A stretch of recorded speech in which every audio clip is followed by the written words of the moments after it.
Welcome back to Corporate Fuckery, stories of survival, psychological warfare, and choosing what's best for you. I'm Lauren DeGolia, certified success coach, subconscious strategist, astrologer, technologist, and former corporate insider turned truth teller. Today, we're tackling a buzzword that refuses to die: quiet quitting.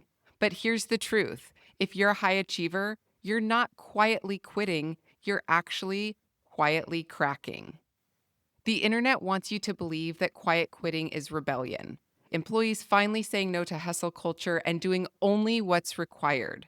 But if you're wired like me, driven, ambitious, conditioned to equate performance with worth, you're actually not doing less. You're just layering resentment on top of the same workload, which means you suffer more.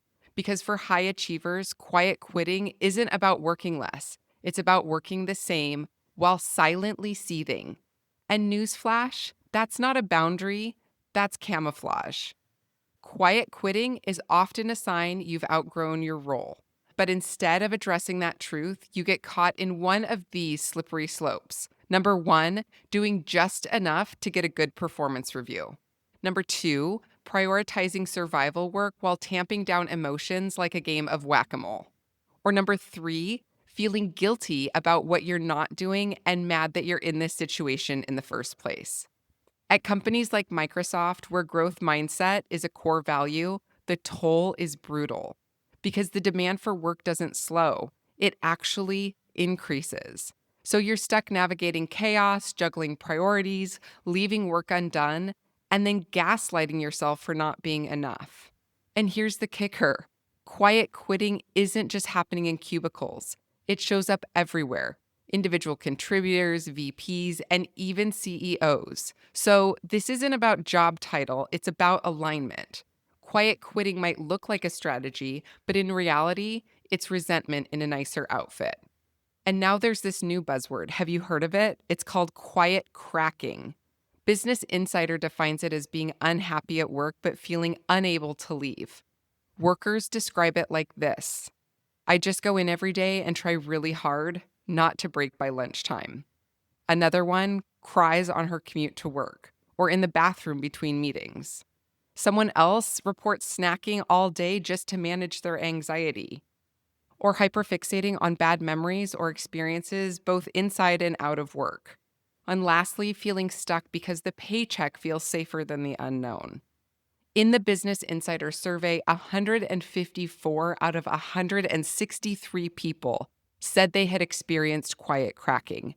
That's 95% of respondents, almost everyone. So this isn't rebellion, it's actually collapse. And the core of it is it's your nervous system breaking down under pressure while trying to look polished on the outside. And for women especially, it often gets masked as being reliable or team-oriented. You know, the one that can always get stuff done. But the truth is, it's over-functioning at your own expense. Here's the thing: you can probably see yourself in all of those stories. One woman described driving to work every morning and crying in her car before walking in to start the day. She held it together for her coworkers, but on the inside, she was unraveling. That's quiet cracking. And if I'm honest, I have almost 2 decades of quiet quitting attempts and quiet cracking survival stories. I spent every day at my desk at Nordstrom fantasizing about quitting my job, letting my inbox reach critical capacity and calling it busy, swearing to God that I was going to do the minimum and people would feel the impact of my disengagement, until I finally cracked.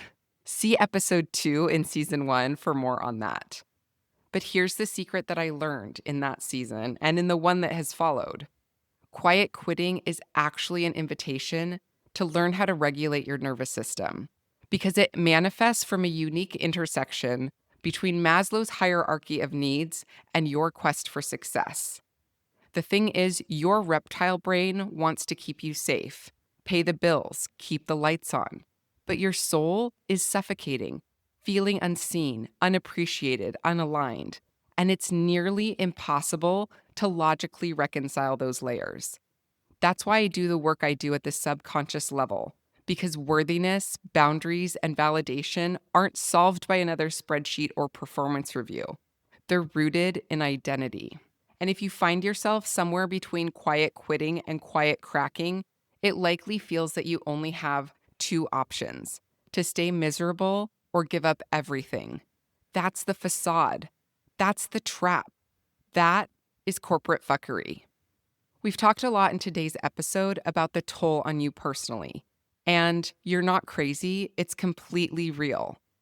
But what about the impact to your reputation, your team, and your culture?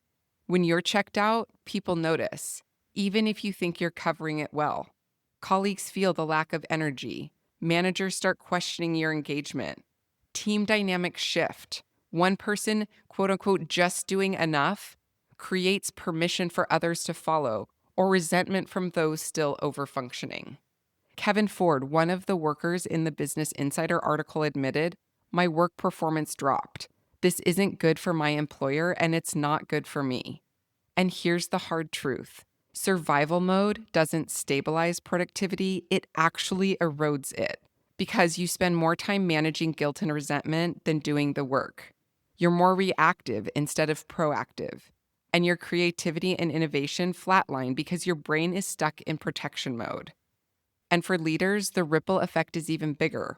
When high performers check out, trust erodes. If she doesn't care, why should I? Quiet quitting isn't laziness, it's misalignment. And quiet cracking is even more dangerous because high achievers look like they're holding it together, but underneath, they're eroding even faster. So what do you do if you find yourself in this situation? First of all, I invite you to consider that quiet quitting or cracking isn't a problem to fix. Think of them as signals and ask yourself one or all of these 5 questions to help evaluate where you are and what you need. Number 1, identity check. Has my job become such a core part of my identity that it feels like losing myself to even imagine shifting it? What would it look like if my job was something I do instead of who I am?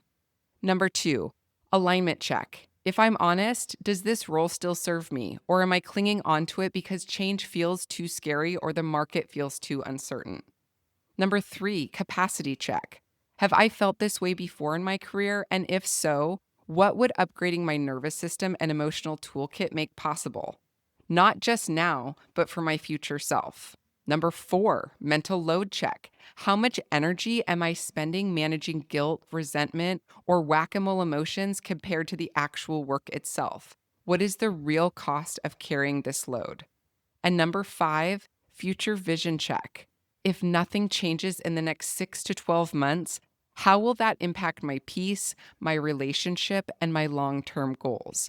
And what would become possible if I didn't make a change? And just for funsies, a bonus micro tool. The next time you catch yourself thinking, I just need to get through the day or week, pause and ask yourself, what would make today feel a little bit more peaceful, even while I do my work? That small shift tells your nervous system it has options, and that's where the real change begins. Again, these aren't prescriptions, they're invitations, and the sooner you stop ignoring them, the sooner you stop suffering in silence. Quiet quitting and quiet cracking aren't personal failures. They're natural byproducts of a system that was never designed with your humanity in mind. But waiting for the system to change will keep you cracked. The opportunity isn't just swapping jobs or waiting for leadership to suddenly get it. It's learning to navigate your own internal dialogue, to decide how you regulate, how you prioritize, and how you define what truly matters to you. Because here's the truth. Quiet quitting and quiet cracking doesn't mean you're weak. They mean you're ready. Ready for alignment, ready for clarity, ready for peace that isn't dependent on your next performance review. That's how you reclaim your power in a system that was never built for you. Because the cost of staying cracked isn't just your career. It's your peace, it's your presence, it's your power. But the opportunity is everything. And that opportunity, it changes your life, it changes your legacy, it changes this system, and it starts to change the whole damn universe. And we are just getting started.